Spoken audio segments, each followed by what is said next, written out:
7 minutes aussi.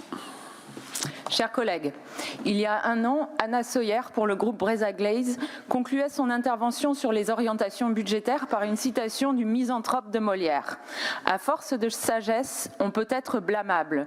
La parfaite raison fuit toute extrémité et veut que l'on soit sage avec sobriété. » La sagesse que nous donnent à voir ces orientations budgétaires pour 2024 est celle d'une collectivité qui s'attache à tenir l'équilibre entre ses grandes politiques et à perpétuer les dispositifs sur lesquels comptent nombre d'acteurs à travers la Bretagne, qu'ils soient directeurs d'établissements scolaires, entrepreneurs, chauffeurs de car ou éclusiers.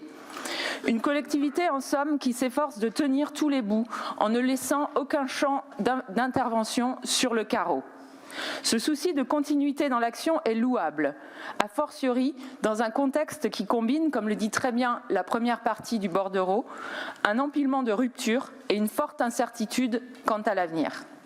Cependant, nous sommes ici pour débattre du projet politique qui orientera les choix budgétaires de la région Bretagne, non seulement en 2024, mais jusqu'à la fin du mandat en 2028. Or, il n'est pas aisé de discerner les aiguillages à l'œuvre dans ce qui s'apparente, dans la deuxième partie du bordereau, à une revue de projet sans chiffrage et surtout sans relief ni problématisation d'ensemble.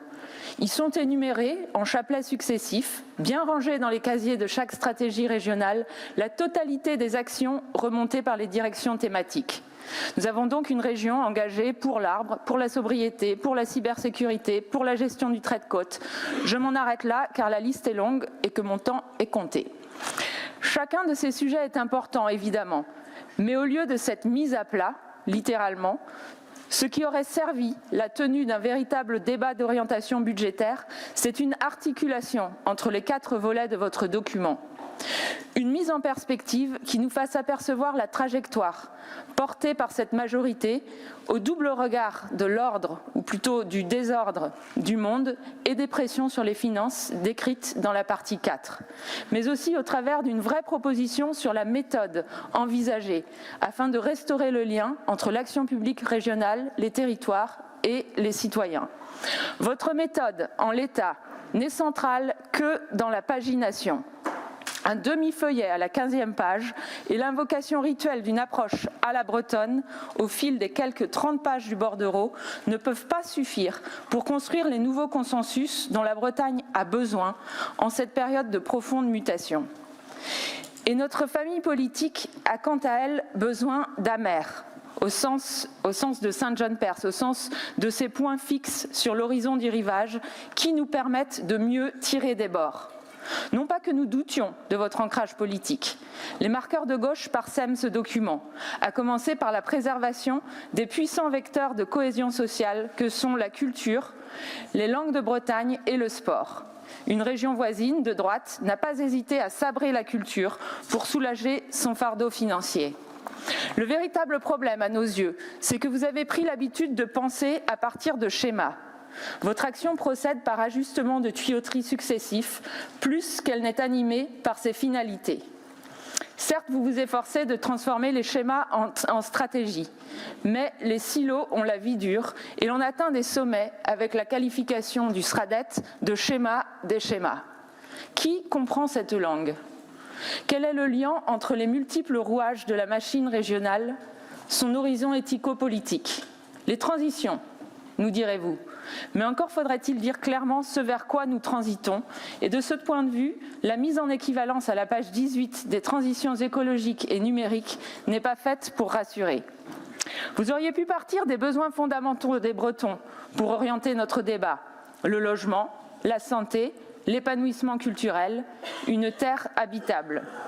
Vous auriez pu partir des principales mutations économiques que vous vous donnez pour mission d'accompagner, ce qui nous aurait donné l'occasion de débattre de la question du travail et de l'opportunité ouverte par les relocalisations en cours de réparer plusieurs décennies de disjonctions éminemment préjudiciables entre travail de conception, intelligence de la tête d'une part, et travail d'exécution, intelligence de la main de l'autre.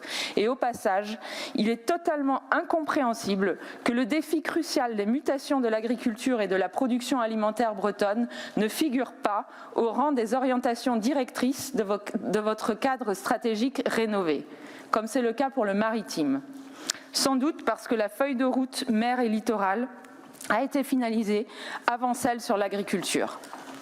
On en revient au problème de la pensée par schéma, cette sapience contemporaine si différente des excès de vertu d'Alceste en son grand siècle. La question est de savoir si cette sagesse de la rationalité gestionnaire est bien avisée dans la période de péril démocratique qui est la nôtre. Les temps ne requièrent-ils pas plus d'audace et de détermination à ouvrir des brèches dans le train technocratique ? Il ne s'agit pas de renverser la table, mais de sortir des sentiers battus, au-delà de l'exercice d'obsécration rituelle auquel se livre cycliquement le vice-président aux finances. Il a raison de dénoncer l'impasse financière dans laquelle l'État pousse les collectivités. Mais quelle est la stratégie de la majorité pour extirper la Bretagne de ce funeste statu quo ? En définitive, la seule perspective qui soit véritablement articulée en termes de fonds, de financement et de méthodes de négociation est celle des mobilités. Pour autant, bien sûr, que voit le jour l'innovation en matière de ressources propres que constitue le versement mobilité additionnelle, tant la question de l'imputabilité de l'impôt, la capacité à relier politique de taxation, grand choix de politique publique et projet territorial est un enjeu démocratique majeur. Ce sont de telles ouvertures dont la Bretagne a besoin et dont nous aurions aimé débattre aujourd'hui. L'année prochaine, peut-être. Merci.